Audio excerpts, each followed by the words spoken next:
Mga kwentong pambata ng mga Ingles. Ang kakaibang mangkukulam. Ang pangalan ko ay Goody Broomster at ito ang aking kakaibang istorya. Sa tingin ko, magugustuhan niyo ito.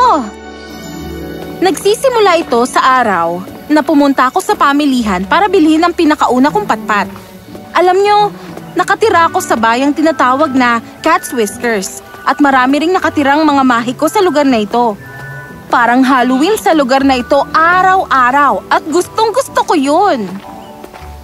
Ano bang pwede kong inumin dyan na magpapabata sa akin?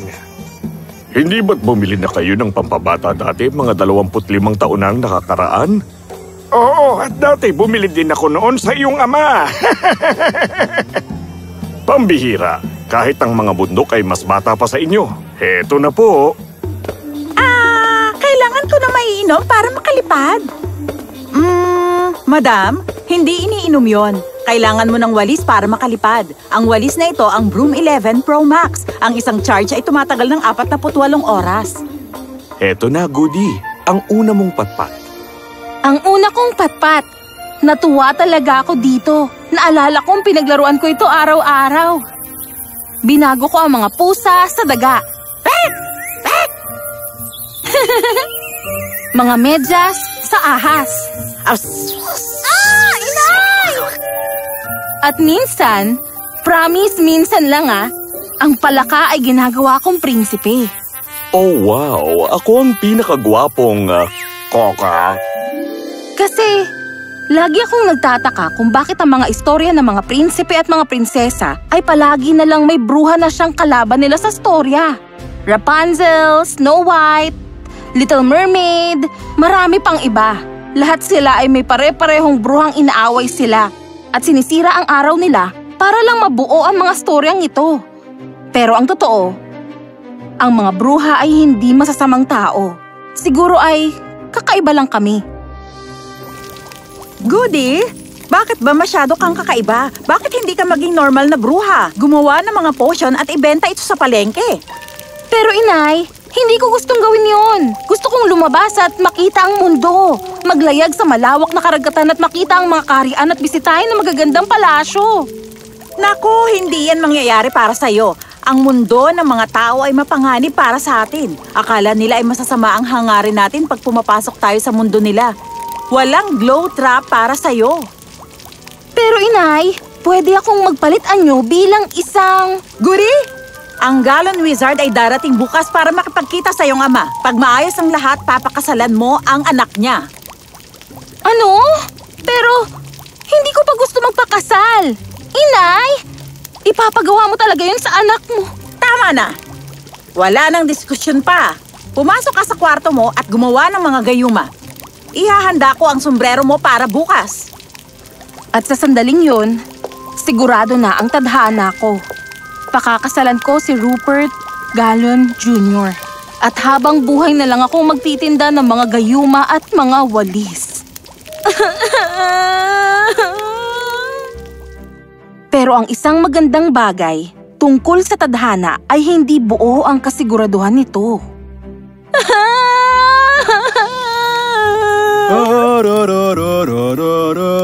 Lumulutang na espiritu? Akala ko alamat lang yun. Teka! Sandali! Aray! At nagsimula akong habulin ng lumulutang na espiritu. Sinasabi sa alamat na kapag nahuli mo ito, pwede mong hilingin ang kahit anong gusto mo. Kahit anong gusto mo, tulad ng sabi ng aking ama. Lingid sa aking kaalaman na tinuturo ako nito sa aking bagong kapalaran. Huli ka! Ay nako! Teka! Bilisan mo pang paghabol, walis, dali! Sandali!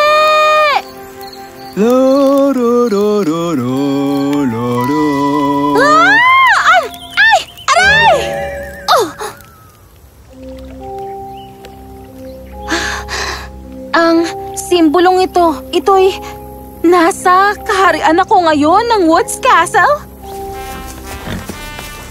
At sino ka naman? Ako si Goodness! Goodness Bloom! Tama! At bakit may dala-dala ka pang walis dito? Alam ko na. Naghahanda ka para sa Halloween. Oo, tama nga ang naging hula mo. Ako si Prinsipe Spencer. Masayang-masaya akong makilala ka, Goodness Bloom. Kapag merong nagtanong, hindi mo ako nakita ha? Okay lang ba sa'yo? Oo. Okay lang naman. Ayos. Habang papalayo na siya, ang poging prinsipeng yun na dala ang maganda niyang kabayo, hindi ko mapigilang makaramdam ng konting kilig sa aking puso. Bago yun Ikaw? Na naman? Bumalik ka dito. Walis, habulin natin. Lobat ka na. Lobat ka na. Nasa na yung charger ko? Mahuhuli din kita. Kahit tumakbo ka pa ng tumakbo, mahuhuli kita. Huli ka! Ano ba? Teka, yun si...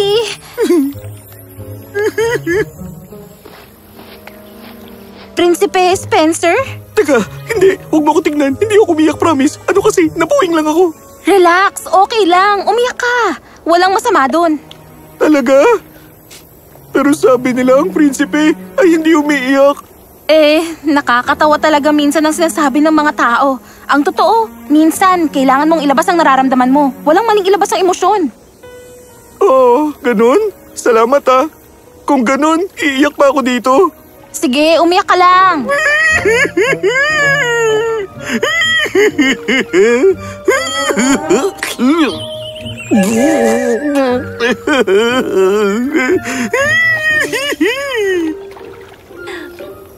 Okay ka na? Oo.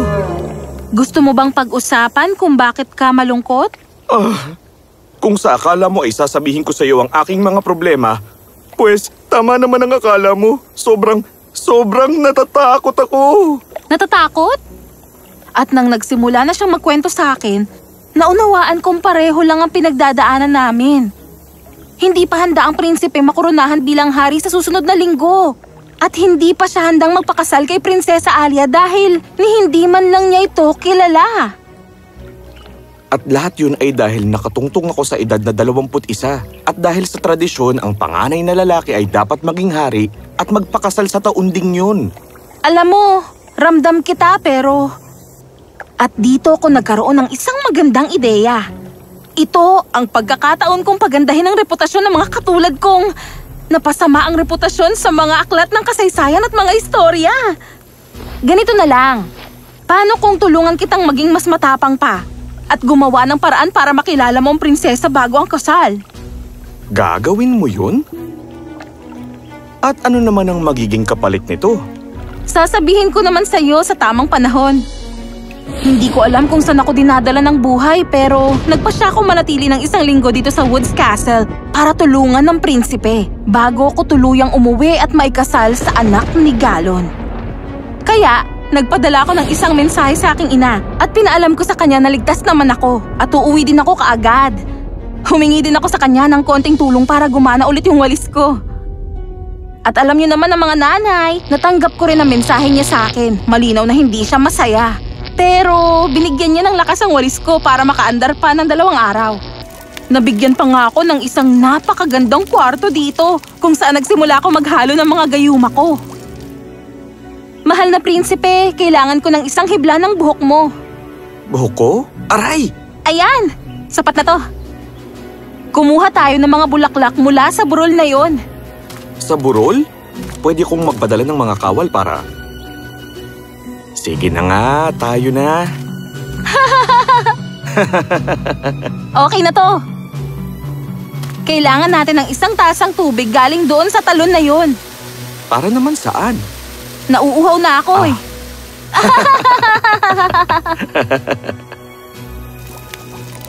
At ganun lumipas ang mabibilis at magagandang 6 na araw.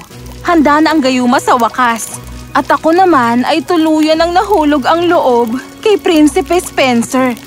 At masakit din sa loob ko dahil ito na ang panahon para lumayo sa kanya. Uy, kailangan mo daw ako? Oo, Spencer. Gusto kong umupo ka at makinig ka sa akin ng may bukas na isip. Okay? Sige. Nakikinig ako. Ito, ang gayuma ng lakas ng loob.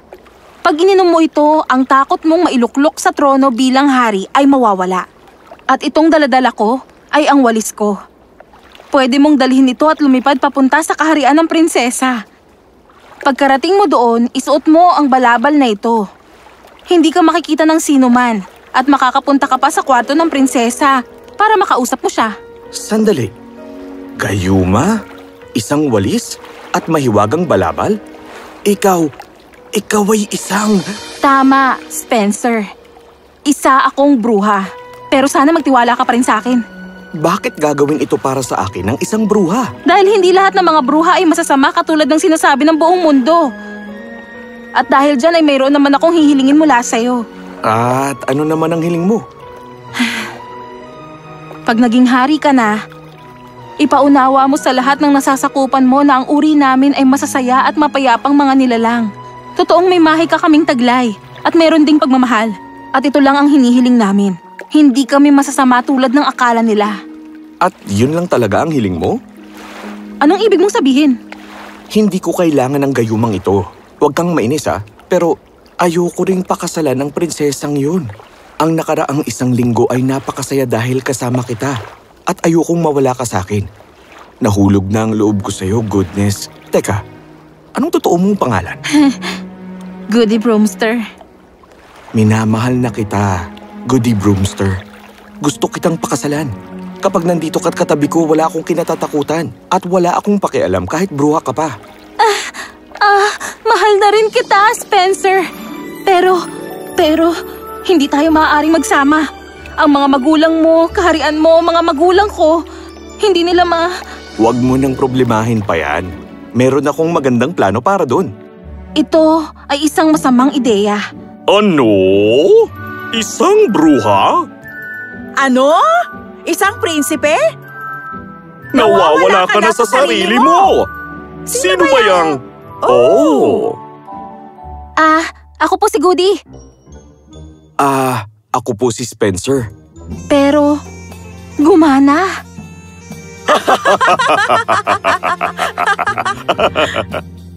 At hindi nagtagal ay kinasal na kami. Ito ang pinakakakaibang kasalan, hindi ba? Pero masaya akong pareho silang masaya sa isa't isa. Oo, kami rin naman. Natanggap namin ang basbas ng pamilya namin. Nakoronahan si Spencer bilang hari at ako naman ay naging reyna niya. Kami ang pinakamasaya sa buong mundo. At para naman sa lumulutang na espiritu, nakuha ko naman siya. Pero nasa akin na ang palagi kong hinihiling noon. Nalaman na ng mga tao ang aking mga kauri ay hindi masasama. At ang bagong pagkakaunawaan sa mundo ng mga kaharian ng mga tao ay nabuo. Alam nyo, minsan ang kailangan lang ay itigil ang ating paghusga. Magsimula tayo sa sarili. At inyo ring tatandaan, hindi lahat ng bruha ay masasama.